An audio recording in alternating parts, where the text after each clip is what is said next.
ये कहानी भविष्य की एक लड़की और अतीत के एक लड़के की है जो कुछ कारणों की वजह से एक ही वक्त में एक घर में मिल जाते हैं, जिसके बाद उनकी दुनिया पूरी तरह से बदल जाती है। Bollywood silver screen presenting how long will I love you. साल 2018 हमें रोज नाम की एक लड़की को दिखाया जाता है जो बहुत ही नॉर्मल जॉब करती है।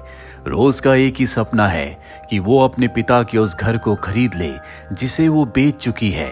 रोज का इस दुनिया में अब कोई नहीं है, पर उसकी सैलरी इतनी नहीं है कि वो उन पैसों को बचाकर अपने पिता के घर को खरीद सके। इसीलिए वो अलग अलग लोगों से डेट पर मिलती है और शर्त रखती है कि अगर तुम मुझसे शादी करना चाहते हो तो तुम्हें मेरे पिता के उस घर को खरीदना होगा जो मैं बेच चुकी हूँ। दूसरी तरफ हमें एक माइक नाम के लड़के को दिखाया जाता है जो प्रॉपर्टी डिजाइन का काम करता है। वो एक बहुत बड़े बिजनेसमैन से मिलकर अपना प्लान उसे दिखाता है ताकि वो फंडिंग कर सके, पर वो मना करके वहां से चला जाता है। और ये साल होता है सन 1999। इसके बाद माइक अपने घर वापस आ जाता है। ये वही घर है जहां पर सन 2018 में रोज रहती है। दरअसल ये दो अलग अलग साल हैं और इन्हीं अलग अलग सालों में एक ही घर में ये दोनों रहते हैं। यानी कि सन 1999 में इस घर में माइक रहा करता था और आने वाले भविष्य में सन 2018 में यहाँ पर रोज रहती है। रोज अपने बाथ टब में नहा रही होती है। वहीं सन 1999 में माइक सिंक के अंदर सब्जियां धो रहा होता है और वो सब्जियां रोज के बाथ टब में चली जाती है और रोज की एक ड्रेस जो कि वॉशिंग मशीन में धुल रही थी वो सिंक के अंदर आ जाती है जहां पर माइक सब्जियां धो रहा था। इन दोनों को कुछ समझ नहीं आता कि इनके साथ ये क्या हुआ। ये दोनों के दोनों सो जाते हैं और जब सुबह रोज की आंख खुलती है तो उसका हाथ किसी के गाल पर पड़ता है। वो देखती है कि उसके सामने कोई लड़का सो रहा है। दरअसल ये माइक होता है जो सन 1999 का है और रोज सन 2018 की। इन दोनों के घर एक दूसरे के साथ मर्ज हो चुके हैं, यानी कि यहाँ पर वो दोनों टाइमलाइन मिल चुकी है। रोज को कुछ समझ नहीं आता, इसीलिए वो माइक को मारना शुरू कर देती है। जिसके बाद रोज माइक की विंडो से बाहर देखती है। वो देखती है कि सब कुछ पुराने जमाने का है क्योंकि उसकी विंडो से बाहर सन 1999 के नजारे दिखते हैं। जबकि माइक जब रोज की विंडो से बाहर देखता है तो वो हैरान हो जाता है क्योंकि यहाँ की जो पूरी टेक्नोलॉजी होती है वो बहुत ज्यादा एडवांस होती है। साथ ही अब इनके घर पर दो दरवाजे हैं, एक दरवाजा सन 1999 का और एक सन 2018 का। इन दोनों को अब समझ में आ जाता है कि दो अलग अलग टाइमलाइन इस घर के थ्रू अब मिल चुकी है। यहाँ पर माइक देखता है कि रोज के पिता के साथ उसकी फोटो है जो उससे गिर जाती है और टूट जाती है। माइक कहता है कि मैं इस गार्डन को जानता हूँ, मेरे दरवाजे से बाहर चलो। दरअसल अगर ये माइक के दरवाजे से बाहर गए तो ये सन 1999 के वक्त में होंगे और अगर ये रोज के दरवाजे से बाहर गए तो ये सन 2018 के वक्त में होंगे। ये दोनों के दोनों माइक के दरवाजे से बाहर जाते हैं और उस गार्डन में पहुंच जाते हैं जहां पर वो फोटो खींची गई थी।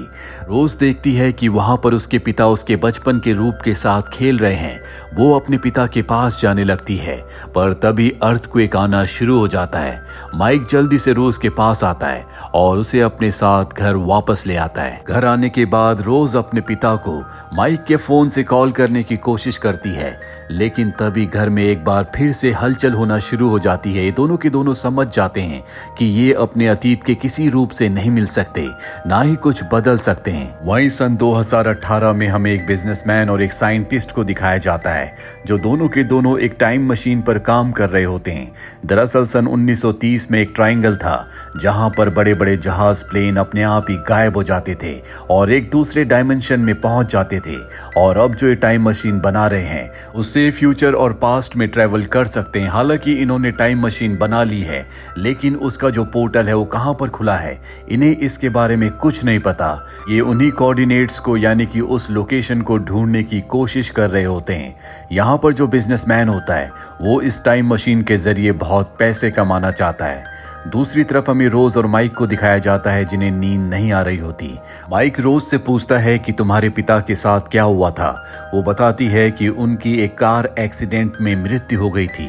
हम पहले बहुत अमीर थे, लेकिन मेरे पिता की मृत्यु के बाद हम गरीब हो गए, जिसके बाद मुझे इस घर में शिफ्ट होना पड़ा। अगली सुबह दोनों के दोनों अपने अपने दरवाजे से अपने अपने टाइम पर अपने काम पर जाते हैं, जहां पर माइक को दिखाया जाता है कि उसके साथ जो उसका सीनियर होता है वो अपने बॉस बॉस से धोखे से पावर ऑफ अटॉर्नी पर साइन करवाना चाहता है, जिसके बाद वो पूरी कंपनी का मालिक बन जाएगा।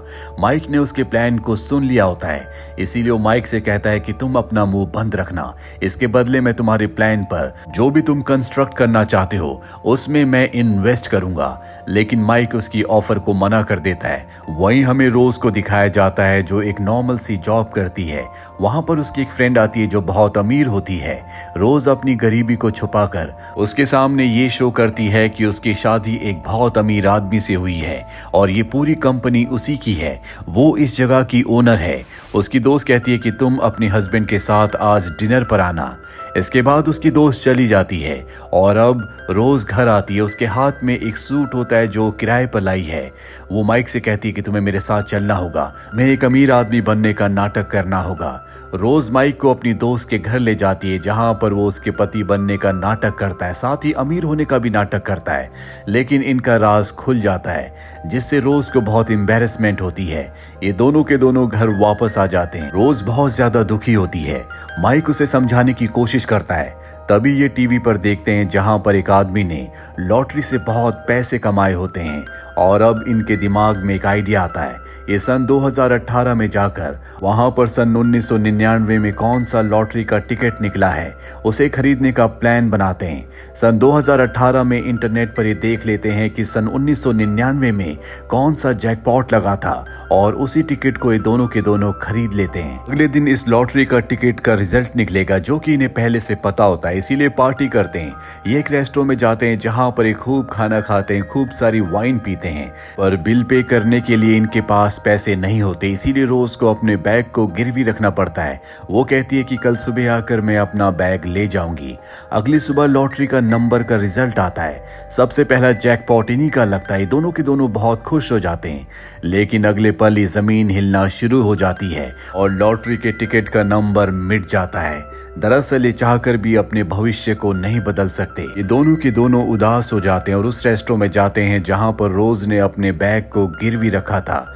ये उस वेटर से अपने बैग को वापस मांगते हैं क्योंकि रोज के पिता की कार की चाबी उस बैग के अंदर है, पर वो देने से साफ साफ मना कर देता है। अब इन दोनों के आपस में आर्गुमेंट्स होना शुरू हो जाते हैं। दरअसल ये हमेशा एक दूसरे से लड़ते रहते हैं, लेकिन कहीं ना कहीं माइक रोज से बहुत प्यार करता है और रोज भी उसे पसंद करती है। अब जब ये दोनों एक दूसरे से आर्गुमेंट कर रहे होते हैं तभी एक कंपनी की बिल्डिंग पर इनकी नजर जाती है जहां पर स्क्रीन पर इस कंपनी का ओनर स्पीच दे रहा होता है और ये और कोई नहीं बल्कि भविष्य का यानी कि सन 2018 का माइक है। ये दोनों हैरान हो जाते हैं कि सन 2018 में माइक इतना अमीर कैसे बन गया। अब माइक और रोज अंदर जाना चाहते हैं लेकिन गार्ड इन्हें रोक लेते हैं। माइक कहता है कि मैं इस कंपनी के ओनर का भाई हूं।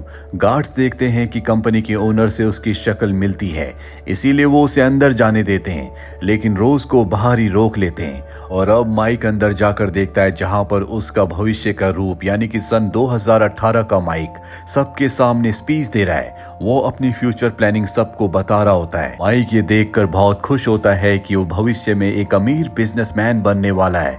वो अपने फ्यूचर वाले रूप के पास जाने की कोशिश करता है, लेकिन तभी अर्थक्वेक शुरू हो जाता है। बिल्डिंग गिरने लगती है, सब के सब भागना शुरू कर देते हैं और जैसे जैसे वो अपने फ्यूचर वाले रूप के पास जाता है, फ्यूचर वाले माइक के दिमाग में वो सारी मेमोरीज आ जाती है जो सन 1999 वाले माइक ने रोज के साथ बिताई थी।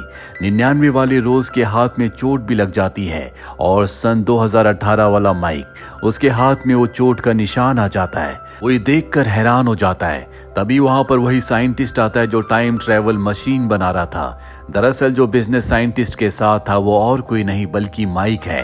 और अब साइंटिस्ट पूरी सिचुएशन जानने के बाद उसे बताता है कि जो हमने टाइम ट्रेवल मशीन से पोर्टल खोला है वो खुल चुका है, लेकिन भविष्य में नहीं बल्कि पास्ट में। और अगर पास्ट में वो सब कुछ नहीं हुआ जैसा कि पहले हुआ था तो तुम्हारा पूरा का पूरा भविष्य फ्यूचर यानी कि आज का जो वक्त है वो बदल जाएगा। ये सुनकर फ्यूचर वाला माइक परेशान हो जाता है क्योंकि वो नहीं चाहता कि पास्ट में कोई सी भी घटना बदले। अगर ऐसा हुआ तो वो कभी अमीर नहीं बन पाएगा। और अगले दिन वो उस जगह जाता है जहां पर रोज जॉब करती है। उसने अपनी पास्ट की मेमोरीज में रोज को देख लिया होता है। वो रोज को कहता है मैं तुम्हारे साथ डिनर पर जाना चाहता हूँ। ये दोनों के दोनों डिनर पर जाते हैं, लेकिन ये जो फ्यूचर वाला माइक है इसका नेचर पास्ट वाले माइक से पूरी तरह से अलग होता है। वो रोज से कहता है कि मुझे पता है कि तुम सन 1999 वाले माइक के साथ हो। अगर तुम उसकी जिंदगी में रहे तो वो सब कुछ नहीं घटेगा जो 1999 के बाद मेरी जिंदगी में घटा था और मैं एक अमीर आदमी बन पाया। अगर तुम चाहती हो कि वो एक अमीर आदमी बने तो तुम्हें उसकी जिंदगी से निकलना होगा, नहीं तो उसके साथ कुछ भी हो सकता है। ये सुनकर वो परेशान हो जाती है क्योंकि वो चाहती है कि माइक आगे चलकर एक कामयाब इंसान बने। साथ ही वो माइक से प्यार भी करती है। इन दोनों ने एक दूसरे से वादा किया होता है कि आगे जब ये दोबारा मिलेंगे तो एक दूसरे से शादी कर लेंगे। भविष्य का माइक कहता है कि मैं जानता हूं कि तुम्हें तुम्हारा घर वापस चाहिए, वो घर मैं तुम्हें दिला दूंगा। इसके बाद वो उसे घर पर ड्रॉप करने आता है, पर घर पर ड्रॉप करने से पहले वो उसे कहता है कि तुम माइक से कहना कि उसका कोलीग जो भी उसे ऑफर दे वो उस ऑफर को एक्सेप्ट कर ले, नहीं तो वो भविष्य में एक बड़ा बिजनेसमैन नहीं बन पाएगा। दरअसल माइक यहाँ पर उस आदमी की बात कर रहा होता है जो कि उसके पास्ट का यानी कि सन 1999 का कोलीग है, जिसने माइक से कहा होता है कि मैं अपने बॉस से पावर ऑफ अटॉर्नी पर साइन करवा लूंगा, जिसके बाद मैं उसकी कंपनी का ओनर बन जाऊंगा। तुम्हें बस अपना मुंह बंद करना होगा और मेरा साथ देना होगा। और अब रोज घर के अंदर आ जाती है। दरअसल विंडो से सन 1999 के माइक ने अपने भविष्य के माइक को देख लिया होता है। रोज अंदर आने के बाद सन 1999 के माइक को बताती है कि तुम्हारे भविष्य के रूप के साथ मिलकर मुझे बहुत अच्छा लगा। तुम्हें आज भी पता है कि मेरी पसंद नापसंद क्या है। कल मैं यहाँ से जाने वाली हूँ, तुम्हें अपने फैसले खुद करने होंगे, तभी तुम एक बड़े आदमी बन सकते हो। साथ ही तुम्हें अपने कोलीग की ऑफर को एक्सेप्ट करना होगा। ये मुझे तुम्हारे भविष्य के रूप ने बताया है। यहाँ पर 1999 के माइक को कुछ समझ नहीं आता कि रोज घर छोड़कर क्यों जाना चाहती है। वो बहुत ज्यादा इमोशनल हो जाता है क्योंकि वो रोज से बहुत प्यार करता है। हालांकि वो उसे रोकना चाहता है लेकिन वो उसे रोक नहीं पाता। रोज घर छोड़कर चली जाती है, जिसके बाद भविष्य का माइक रोज को उसके पिता का घर खरीद कर दे देता है। साथ ही वो उसे अपना क्रेडिट कार्ड भी देता और कहता है कि तुम इसे यूज कर सकती हो। भविष्य का माइक रोज से प्यार नहीं करता। इसके बाद रोज अपने पिता के घर जाती है जहाँ उसने अपना बचपन बिताया था, लेकिन सब कुछ पाने के बाद भी वो खुश नहीं होती और इसकी वजह होती है माइक, क्योंकि वो माइक से प्यार करती है। लेकिन ये बात वो माइक से कभी नहीं कह पाई। कुछ देर के बाद यहाँ पर फ्यूचर वाला माइक आता है और उसे वही बैग देता है जो उसने रेस्टोरेंट में गिरवी रखा था। माइक कहता है कि तुम अपना ध्यान रखना और बहुत ज्यादा पैसे खर्च मत करना। लेकिन तभी रोज उसके कोट पर वो टैग देख लेती है जो कि एक किराए के कोट का होता है। वो समझ जाती है कि ये भविष्य का नहीं बल्कि सन 1999 का माइक है जिससे वो प्यार करती है। वो उसके गले से लग जाती है और कहती है कि तुम हंसते हुए बहुत अच्छे लगते हो, हमेशा हंसते रहना। दरअसल सन 2018 का माइक कभी नहीं हंसता। इसके बाद माइक वहां से निकल जाता, उसकी आंखों में आंसू होते हैं। वहीं दूसरी तरफ हमें माइक के कोलीग को दिखाया जाता है जो अपने बॉस के कमरे में कुछ सीक्रेट फाइल्स चुराने के लिए जाता है, लेकिन तभी वहां पर उसका बॉस आ जाता है जो देखकर वो डर जाता है और बॉस के सर पर हमला करके उन्हें बेहोश कर देता है। जिसके बाद वो बॉस के कपड़ों में शराब डाल देता है और उन्हें गाड़ी की डिक्की में रख देता है।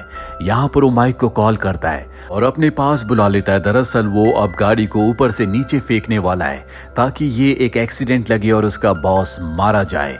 अब यहाँ पर माइक भी आ जाता है।